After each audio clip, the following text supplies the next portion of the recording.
So how do you start playing killer bebop solos like Charlie Parker in Dizzy Gillespie? Well, today I'm going to show you a simple improv hack that can help you start playing amazing bebop solos instantly. Let's do this thing.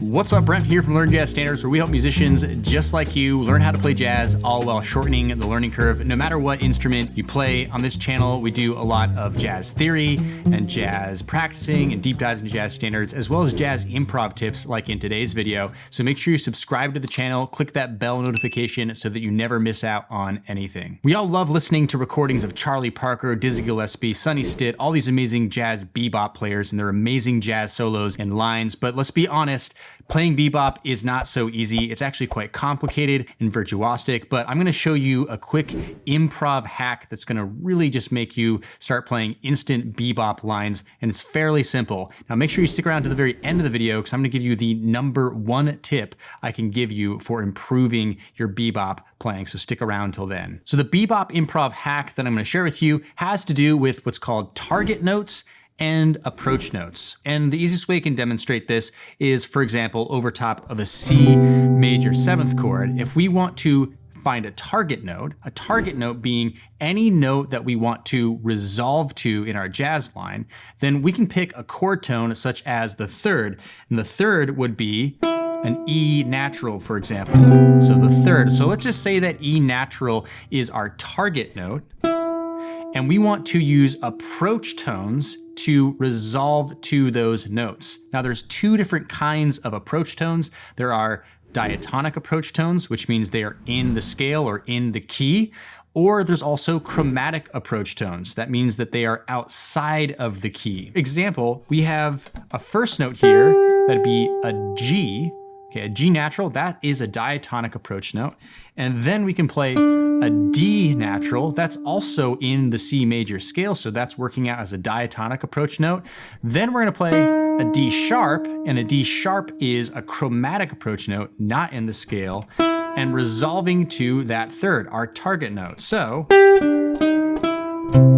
okay, that is just the basic concept of what target notes are and approach notes are. And in jazz, and especially in the style of bebop, we're using a lot of those chromatic approach tones and diatonic approaches. And we're also using this framework that I just showed you just now, and we call that enclosure. Enclosure just means that we are approaching a target note from above in pitch, like we played the G note, and then we go below in pitch. In this case, another approach note below in pitch, and then arriving at our target note. So enclosing it with a note above and below in pitch to get to that target note. Now what I want to show you is this chromatic approach tone exercise. This is just the first 4 bars we're gonna work on. This is a chromatic approach tone exercise in our Bebop 101 course in our Inner Circle membership. But we'll look at that first line just to start understanding how this works and how we can use target notes and approach tones to really start creating instant bebop. But first,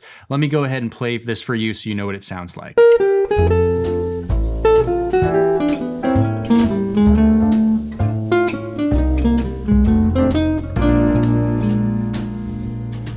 And for good measure, let's play it one more time.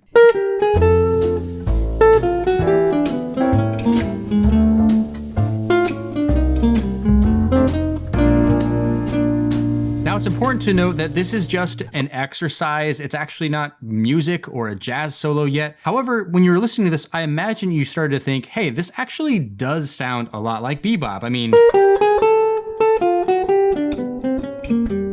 right, all of that just already sounds like I can hear the chord changes popping out, but there's this chromaticism involved. These are all characteristics of bebop. So let's take a quick look at this chromatic approach tone exercise and discover why exactly it does sound like instant bebop. So the first thing I want to do is show you where all of the approach tones actually are. So we're actually doing the chord progression of confirmation here.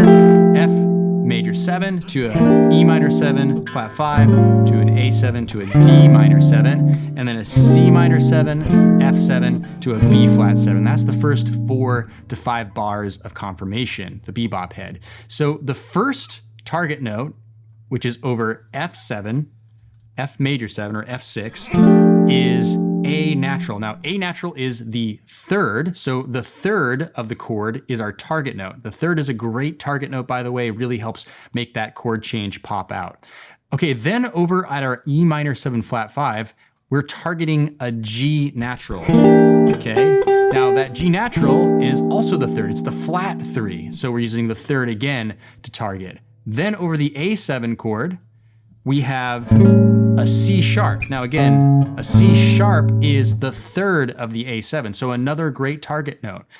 And then we're landing here in the D minor 7 to an A note. Now that's the fifth. The fifth is another good note to land on, especially when we're kind of resolving a line like we are here. We're kind of resolving it and having a quarter note rest and an eighth note rest. So it kind of makes a lot of sense.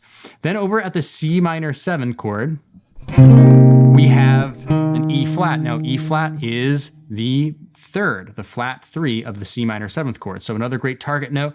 And then for the F7, we have an A natural. That again is the third. And then finally we're resolving the line here on this D natural. And again, what is the D natural to the B flat 7? That's the third. So you'll notice that most of our target notes in this particular case are the thirds, with the exception of the fifth over the D minor 7th. Now let's take a look at how we resolve to those target notes with chromatic and diatonic approach notes. So we start over here with our F6 chord, or F major 7th, and we start with the B flat, a G natural, an A flat, our chromatic note, arriving at our target note. So, and again, we're using that enclosure pattern to target this target note. So all just a combination of diatonic and chromatic approaches. Then we have to target our E minor 7 flat 5 target note, right? Again, using diatonic, that's a chromatic, to approach that third of the E minor 7 flat 5, right? Then over the A7, right? That note right there is our target note. Chromatic and diatonic approaches. And then over top of our D minor 7. And then over top of our C minor 7.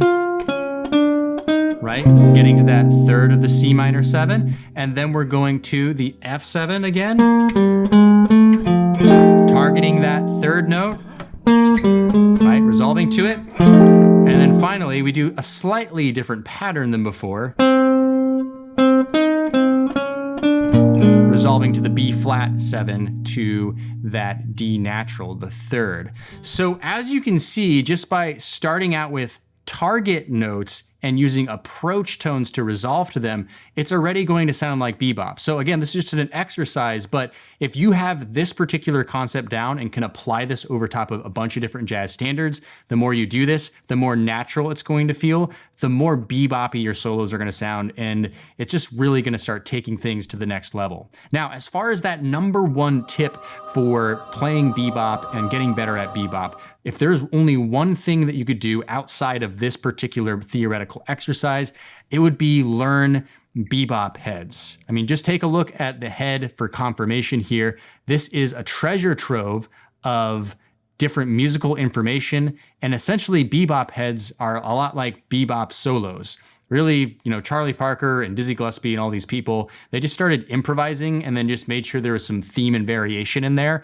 And that's what a bebop head is. So if you want to get really good at soloing bebop solos, just learn, 10 bebop heads and you'll be good to go. It's also great just to learn more musical ideas that are beboppy. And I'll leave on the screen here a video that we did recently called Tasty Minor Bebop Altered Lick. That's another great lick you can learn. So click on that on the screen if you want to learn a really cool bebop lick. And hey, by the way, in our Inner Circle membership, we do a lot of these approach tone exercises in our Jazz Standards Club studies, as well as in our Bebop 101 course, where we really deep dive into bebop and how to become a great bebop soloist, and a bunch of different concepts and things for you to actually work on in that course. So check that out at ljsinnercircle.com if you want to check out what Inner Circle membership is like. We'd love to have you join us. Make sure you like this video if you found it valuable, and look forward to seeing you in the next video.